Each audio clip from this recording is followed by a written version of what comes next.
احتیاطی تدابیر لوگوں کو بتانی چاہیے، جہاں جہاں جس مرحلے میں لوگوں کو ضرورت ہو رہنمائی کی، ماہرین کو وہ رہنمائی کرنی چاہیے۔ لیکن اس کے ساتھ ساتھ ایک بات کو ضرور ذہن میں رکھیں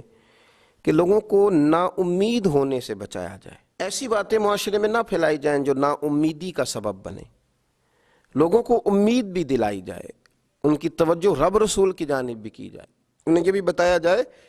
کہ تم نہ اپنی مرضی سے پیدا ہوئے، نہ تم نے اپنی مرضی سے اپنے آپ کو بڑا کیا، نہ اپنی مرضی سے تمہارے پاس صحت تھی، تو جس رب کریم نے پہلے نوازا تھا وہ اب بھی نوازے گا۔ لوگوں کی امیدوں کو نہ توڑا جائے، مایوسیاں نہ پھیلائی جائیں، پریشانیوں کو مزید نہ بڑھایا جائے۔ اچھی امید، اچھی خبر، اچھا پیغام، آپ احتیاطی تدابیر ضرور بتلائیں، اور لوگوں سے بھی یہ اپیل ہے کہ وہ خوب احتیاط کا مظاہرہ کریں، لیکن یہ بات یاد رکھیں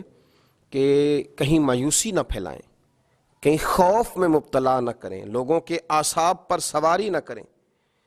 کسی جگہ کا بھی کوئی ایسا ماحول نہ بنائیں کہ جس سے یوں محسوس ہو کہ انسان کرب میں آ گیا، وہ ڈگمگانے لگا ہے، اس کی سوچیں لڑکھڑانے لگی ہیں۔ اللہ کے رسول صلی اللہ تعالی علیہ وسلم ہمیشہ امید دلاتے تھے۔ بڑے بڑے گناہگار جب آ کے سوال کرتے تھے کہ یا رسول اللہ صلی اللہ علیہ وسلم، حد ہو گئی گناہ کرنے والی،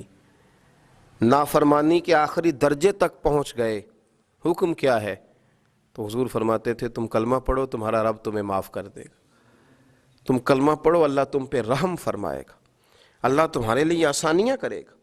بڑے بڑے غریب لوگ جب دروازہ رسول پہ آتے تھے تو حضور ان کے لیے ہاتھ اٹھا کے کہتے تھے کہ اللہ تمہیں مالا مال کر دے گا، تمہیں اللہ نواز دے گا، تمہارے لیے آسانیاں کر دے گا۔ اور پھر جب بڑے کمزور لوگ، بڑے بیمار لوگ، بڑے مجبور لوگ، وجود نکاہت سے چور چور ہو گیا، اس طرح کے لوگ جب آتے تھے تو اللہ کے رسول صلی اللہ تعالی علیہ وسلم انہیں بھی امید دلا دیتے تھے، ان کے لیے بھی حضور صلی اللہ علیہ وسلم خیر والا معاملہ فرما دیتے تھے۔ حضرت سعد بن ابی وقاص رضی اللہ تعالیٰ عنہ ارشاد فرمانے لگے کہ میں اتنا بیمار ہو گیا کہ مجھے یوں لگا کہ اب اس بیماری سے اٹھ نہیں پاؤں گا، شاید اس بیماری سے میں انتقال کر جاؤں گا، اب میرے لیے شاید مشکل ہو جائے مزید آگے بڑھنا۔ ہاں فرماتے ہیں میری ایک ہی بیٹی تھی تو میں نے یہ ذہن بنایا کہ میں وصیت کر دوں اپنے مال میں سے، کچھ اللہ کے راستے میں دے دوں، کچھ بیٹی کو دے دوں۔ میں نے صحابہ کرام علیہم رضوان سے گزارش کی کہ کوئی حضور علیہ السلام کی بارگاہ میں عرض کرے کہ آپ کا غلام تکلیف میں ہے، اگر نظر کرم ہو جائے، اگر رحمت کی نظر ہو جائے، چر ہویا مینوں ترلے لیندیاں، کدی موڑ میرے ول واگاں، خواب میری وچ ایک وار جیاویں، میں ساری عمر نہ جاگاں۔ حضور اگر مہربانی فرمائیں تشریف لے آئیں۔ حضرت سعد بن ابی وقاص فرماتے ہیں لاجپال محبوب تشریف لے آئے، کرم نوازی فرمائی، تو حضور کو دیکھا میں کئی دنوں کا بیمار تھا، تو میری آنکھیں برس پڑی، میں رو پڑا۔ میں نے عرض کی یا رسول اللہ صلی اللہ تعالی علیہ وسلم، شاید اس بیماری سے اٹھ نہ سکوں، ایک ہی بیٹی ہے، میرا ارادہ ہے کہ میں اپنا بہت سارا مال اللہ کے راستے میں خیرات کر دوں۔ تو حضور علیہ السلام نے مجھے وصیت کے بارے میں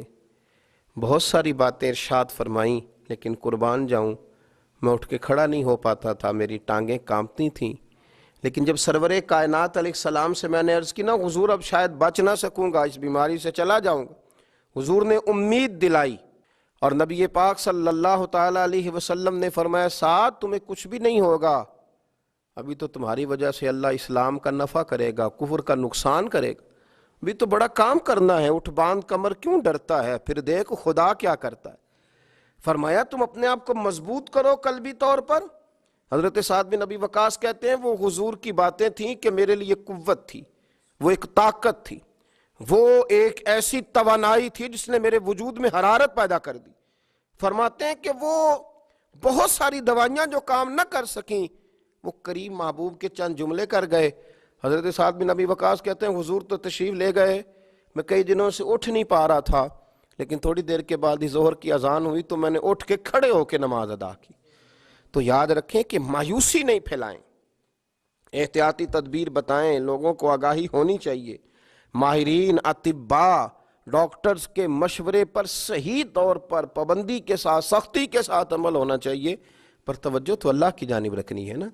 ہمیں امیدیں تو رب سے وابستہ کرنی ہے نا، اہل ایمان کا شیوا تو یہی ہے۔ اللہ تعالیٰ سمجھنے کی توفیق عطا فرمائے۔